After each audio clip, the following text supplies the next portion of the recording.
ఢిల్లీలో 100 కోట్ల రూపాయల మద్యం స్కామ్ జరిగిందనే అక్కడ సీఎంని దింపేసిన పరిస్థితి. అప్పటి కేజ్రీవాల్ ముఖ్యమంత్రిగా ఉన్న కేజ్రీవాల్ని ఈడీ వాళ్ళు అరెస్ట్ చేసిన పరిస్థితి గమనించాం మనం. మరి ఆంధ్రప్రదేశ్లో జరిగిన మద్యం స్కామ్ 3000 కోట్ల పైమాటే అంటున్నారు. ఇంతవరకు మరి అరెస్ట్ అయిన తీరు చూస్తే మిథున్ రెడ్డి దాకా వచ్చింది. అక్కడి నుంచి ముందుకెళ్లే అవకాశం ఉందంటారా లేదంటారా? దీంట్లో అందరికీ నమస్కారం. ఖచ్చితంగా ఏదైతే లిక్కర్ స్కామ్ అనేది భారతదేశ వ్యాప్తంగా కుదిపేసినటువంటి ఉదంతం ముందు కేజ్రీవాల్ని తీసుకుందాం. అయితే అక్కడ ఢిల్లీలో కేవలం 100 కోట్ల స్కామ్కే ముఖ్యమంత్రిగా ఉన్నటువంటి కేజ్రీవాల్ని సైతం మరి జైలుకు పంపినటువంటి వైనం చూస్తే, ఇవాళ దాంతో పోల్చుకుంటే ఆంధ్రప్రదేశ్లో జగన్మోహన్ రెడ్డి చీకటి పాలన కాలంలో జరిగినటువంటి లిక్కర్ స్కాము 1000 కోట్లకు ఉంటుందనేది ఖచ్చితంగా ఈడీ ఎంక్వైరీలో కావచ్చు, మరోపక్క రాష్ట్ర వ్యాప్తంగా ఉన్నటువంటి పరిస్థితులను బట్టి చూస్తే పెద్ద స్కామ్ అని చెప్పేసి భావించాలి. దాంట్లో భాగంగానే మరి ఈడీ కావచ్చు, మరోపక్క విచారణ సంస్థలు కావచ్చు వేగవంతంగా విచారణ చేసి ఏదైతే విజయసాయి రెడ్డి నోరు విప్పిన మరుక్షణం నుంచి ప్రారంభమైనటువంటి విచారణ ఈరోజు మిథున్ రెడ్డి అరెస్ట్ దాకా వెళ్ళిందంటే ఇవాళ రాష్ట్ర ప్రజలు క్లియర్ గా ఒకటే అర్థం చేసుకుంటా ఉన్నారు. ఇది మిథున్ రెడ్డి వరకు ఆగదు ఖచ్చితంగా. ఎందుకంటే మిథున్ రెడ్డి అనేది ఒక పావే, దాంట్లో బిగ్ బాస్ అనేది వెనకమాల ఉన్నారు. ఆ బిగ్ బాస్ కూడా ముందుకు తెరపైకి రాబోతున్నాడని చెప్పే నిజాన్ని మరి ఈడీ కావచ్చు, మరి పోలీస్ శాఖ కావచ్చు మరి ఖచ్చితంగా రానున్న రోజుల్లో తెరపైకి తీసుకొచ్చి ప్రజా కోర్టులో దోషులుగా నిలబెట్టే సమయం కూడా ఎంతో దూరంలో లేదు అని చెప్పేసి ఈ సందర్భంగా చెబుతూ, ఏదైతే లిక్కర్ స్కామ్ లో దోషులు ఉండారో వాళ్ళని రాష్ట్ర వ్యాప్తంగా 39,000 తాళిబొట్లు తెగినటువంటి లిక్కర్ స్కామ్ ఒక పక్క దోపిడీయే కాదు, మరో పక్క ఆరోగ్య రీత్యా 39,000 మంది తాళిబొట్లు తెంచుకున్నటువంటి వైనం ఆ లిక్కర్ స్కామ్ కి ముడిపడి ఉంది. కాబట్టి ఇవాళ ఆ స్కామ్ లో ఉన్న ప్రతి ఒక్కరిని ఎక్కడ ఉన్నా లాక్కొచ్చి ప్రజా కోర్టులో దోషులుగా నిల్చోబెట్టి వారికి తగిన శిక్షలు వేసి గుణపాఠం చెప్పాలనేదే ఇవాళ రాష్ట్ర ప్రజలందరూ కూడా వేచి చూస్తా ఉన్నారు.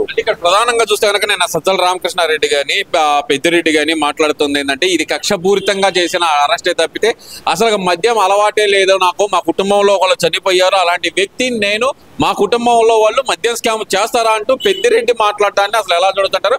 అసలు సజ్జల రామకృష్ణారెడ్డి అయితే కనుక ఇది గాలిలో కొట్టుకుపోయే గాలి కేసు అంటూ ఆయన చేసిన వ్యాఖ్యలను ఎలా చూడాలంటారు?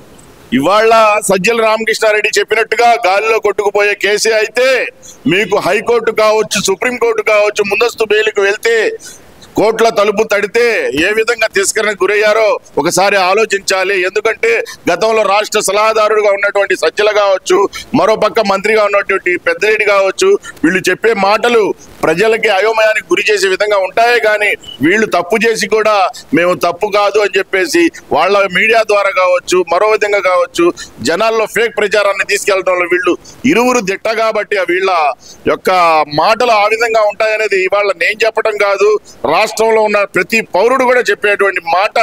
మరి మిథున్ రెడ్డి వాళ్ళ తండ్రి పెద్దిరెడ్డి కావచ్చు, మరోపక్క సజ్జల, వీళ్ళు అడవి భూములు అసలు దేన్ని వదలనటువంటి వీళ్ళ యొక్క దోపిడీలు ప్రజలకు కూడా తెలిసిన విషయం. కాబట్టి రానున్న రోజుల్లో ఏదైతే లిక్కర్ స్కామ్ లో బిగ్ బాస్ కూడా బయటికి రాబోతున్నాడు, అప్పుడు వచ్చి వీళ్ళు ఏ విధంగా మీడియా ముందు మొఖాలు చూపిస్తారో చూడాలనే ఒక కసితో రాష్ట్ర ప్రజలు కూడా వేచి చూస్తున్నారని చెప్పి ఈ సందర్భంగా చెప్తా ఉన్నాను.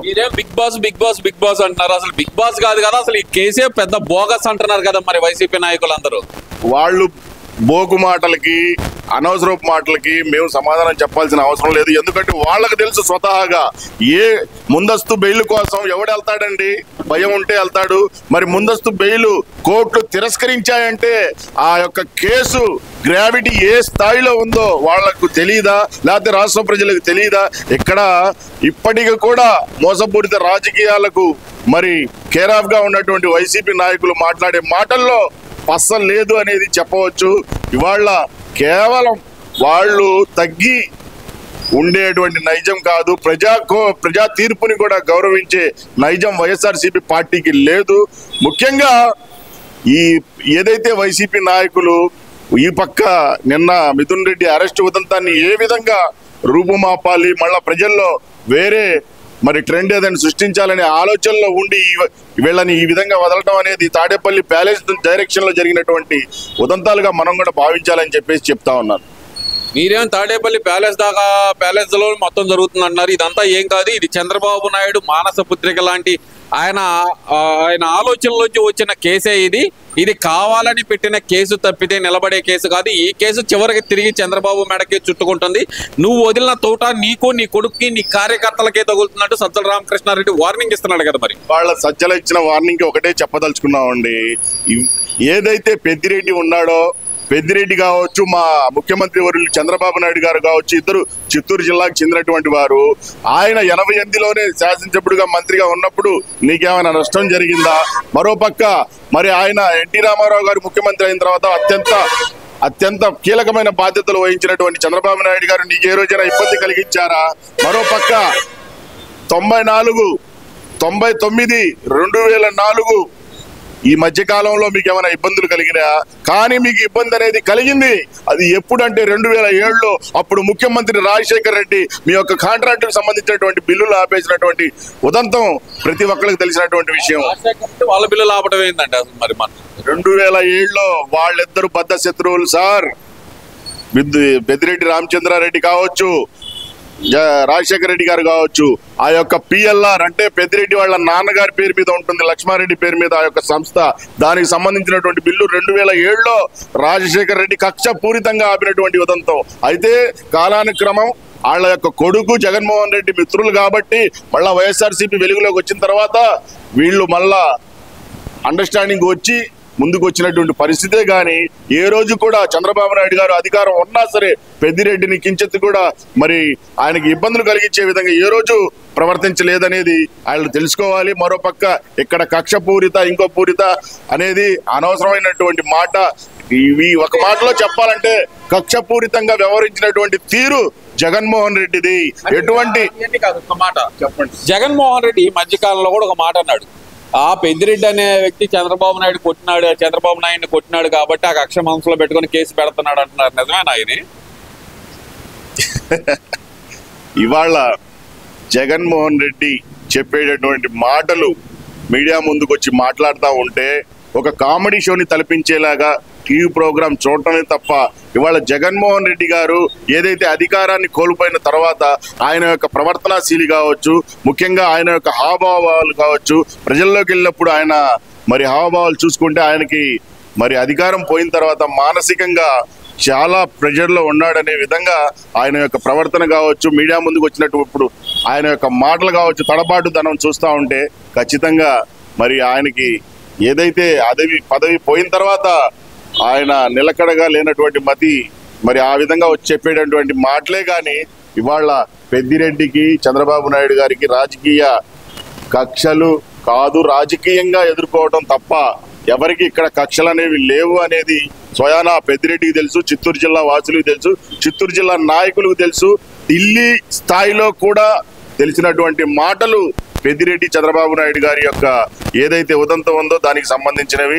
ఇవాళ ముఖ్యంగా ఇవాళ చాలా మంది సైకోల్ని మరి ట్రైనింగ్లు ఇచ్చి మరి జగన్మోహన్ రెడ్డి మరి రాష్ట్ర వ్యాప్తంగా ఉసిగొల్పుతున్నటువంటి పరిస్థితుల్లో ఇక్కడ ఒక పసికూన ఇన్ఛార్జిగా ఉన్నటువంటి గుంటూరు తూర్పులో ఏదైతే మాజీ శాసనసభ్యుడు ముస్తఫాకు సంబంధించినటువంటి వారసురాలు నూరి ఫాతిమా అనే ఒక మహిళ ఇన్ఛార్జిగా మరి ఆయన యొక్క తీరు చూస్తా ఉంటే మొన్నటికి మొన్న 3 వంతుల కాడ భారీ 3 గంటల వర్షం తర్వాత ఏదైతే మరి కాలువల్లో నుంచి ఏదైతే అది డౌన్ ప్రాయిస్ కాబట్టి దాంట్లో నీళ్లు వస్తూ ఉంటాయి. తర్వాత దానికి మొన్న చేపట్టినటువంటి పనుల్లో భాగంగా ఒక 2-3 గంటల తర్వాత మామూలు స్థాయికి వస్తుంది. గతంలో మాదిరిగా రోజులు నిలబడే స్థాయిలో అక్కడ లేవు. ముఖ్యంగా ఏదైతే ఈ నూరి ఫాతిమా అనే ఇన్ఛార్జి గారు మాట్లాడుతున్నారో ఆమెకి అండర్ పాసింగ్ కి ఫ్లైఓవర్ కి తేడా కూడా తెలియనటువంటి ఒక రాజకీయ నాయకురాలుగా ఇవాళ గుంటూరు ప్రజలను నవ్వుకుంటున్నటువంటి పరిస్థితి. తీసుకెళ్లి ఆయన అండర్ పాసింగ్ కి సంబంధించినటువంటి విషయాన్ని తీసుకొచ్చి రేపు కడుతున్నటువంటి ఫ్లైఓవర్లకి ఉసిగొల్పి ఆమె చెప్తున్నటువంటి మాటలు ఇవాళ నియోజకవర్గ ప్రజలు నవ్వుకుంటున్నటువంటి పరిస్థితి. ముఖ్యంగా నీచ రాజకీయాలకు కేర్ ఆఫ్ గా గుంటూరులో కూడా ముస్తఫా ఫ్యామిలీ కూడా ఒకటి ఉందని చెప్పేసి భావనలో ప్రజలు భావిస్తున్నారని చెప్పేసి సందర్భంగా చెప్తా ఉన్నాను. ఆఫీసుల గురించి మనం ఏం మాట్లాడదాం అంటారు? ఆఫీసు ఉంది, పెట్టారు వాళ్ళు కూడా ఆఫీసు. ఎందుకంటే మరి 10 సంవత్సరాల చీకటి పాలనలో వాళ్ళది కూడా పెద్ద చెయ్యి, ఆ చెయ్యితో బాగానే సంపాదించారు, కూడగట్టారు.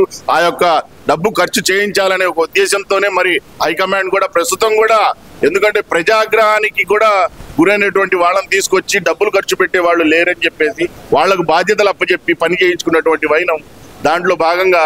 కాకపోతే వాళ్ళు కొంచెం చేయండి అంటే ఎక్కువ చేస్తున్నారు. అది జనాల్లో కూడా, మరి జనాలు కూడా చీదరించుకునే స్థాయికి ఖచ్చితంగా ఉందని చెప్పి సందర్భంగా చెప్తా ఉన్నాను.